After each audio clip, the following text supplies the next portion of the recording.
Bhupalpally municipality ఎన్నికల్లో భాగంగా 12వ ward BRS councillor అభ్యర్థి బొంతల సతీష్ కుమార్ తన కారు గుర్తుపై ఓటు వేసి గెలిపించాలని కోరుతూ ఇంటింటా ప్రచారం నిర్వహించారు.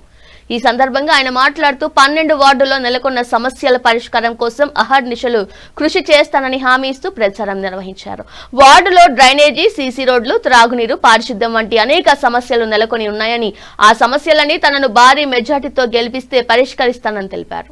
ఈ కార్యక్రమంలో మేనం రాజేందర్, పొనుగోటి రమేష్, నలిపేట సతీష్, లక్కకుల రమేష్, బండా రాజేందర్, బండా రవీందర్, కొండా శ్రీనివాస్, బొంతల రాజు, బొంతల పైడి శివశంకర్ తదితరులు పాల్గొన్నారు. ఈ నెల 11 జరగబోయే మున్సిపల్ ఎన్నికల్లో భాగంగా 12వ వార్డు నుంచి పోటీ చేస్తున్న బీఆర్ఎస్ పార్టీ నుంచి పోటీ చేస్తున్న బొంతల సతీష్ కుమార్ కారు గుర్తుకు ఓటేసి గెలిపించాలని ఇంటింటా ప్రచారం నిర్వహిస్తూ గతంలో బీఆర్ఎస్ పార్టీ నుంచే పనిచేసి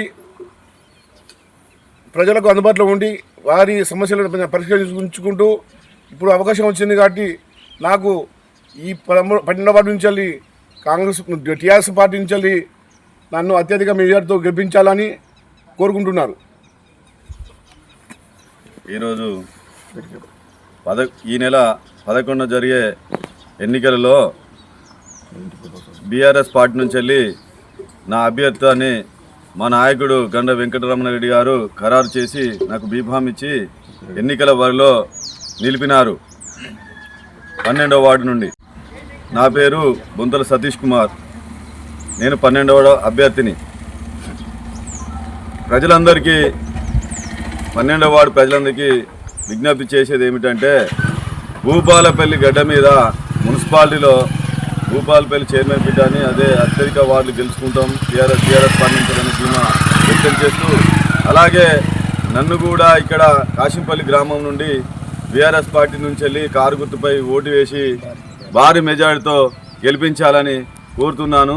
నేను నిత్యం ప్రజలకు అందుబాటులో వండుకుంటూ కులమత భేదాలు లేకుండా అందరి మన్నలు పొందుతూ ఎప్పుడు ఏ చిన్న శుభకార్యాలైనా అపశుభకార్యాలైనా అందుబాటులో ఉంటూ, ఇంతకుముందు కేసీఆర్ చేసినటువంటి అభివృద్ధి, రమణారెడ్డి గారు చేసినటువంటి అభివృద్ధి కనబడుతుంది. కానీ వాళ్ళు ఈ 2 సంవత్సరాలలో ఏంటంటే మాటలు, తిట్లు, తిన్నకాలు తప్ప వాళ్ళు చేసిన పని ఏం లేదు.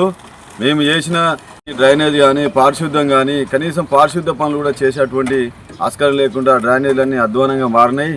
సమన్వయం లోపం వాళ్ళ దగ్గర లేక ఎవరిని ఏం పబ్లిక్ అడిగినా కూడా భయభ్రాంతులకు గురి చేసుకుంటూ చాలా అది చేస్తున్నారు.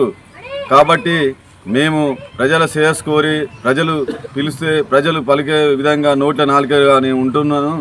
నాకు అవకాశం కల్పిస్తే ఈ గ్రామ ప్రజలందరికీ పెద్ద పాలేరుగా ఉంటానని, కారు గుర్తుపై ఓటు వేసి అత్యధిక మెజారిటీతో గెలిపించాలని నేను కోరుకుంటున్నాను. జై తెలంగాణ, జై తెలంగాణ, కారు గుర్తుకే, కారు గుర్తుకే, 12వ వార్డు అభ్యర్థి బొంతల సతీష్ కుమార్ కారు గుర్తుకే, కారు గుర్తుకే, గండ్ర వెంకటరమణారెడ్డి జ్యోతి గారి నాయకత్వం. రమణారెడ్డి ఎమ్మెల్యే చేసిన అభివృద్ధి కనబడుతుంది తప్ప ఈ కాంగ్రెస్ ప్రభుత్వం చేసిన అభివృద్ధి ఏమీ లేదు. వాళ్ళు భయభ్రాంతులకు గురి చేస్తున్నారు తప్ప ప్రజలకు చేసింది ఏం లేదు. నన్ను 12వ వార్డు నుంచి గెలిపిస్తే నేను ఈ గ్రామానికి పెద్ద పాలేరుగా ఉండి వారి కష్ట సుఖాలు పాల్పంచుకొని వాళ్ళకి అన్ని విధాలా నేను అభివృద్ధి చేస్తానని అంటున్నారు. Narender, Star 9 News, Jayashankar.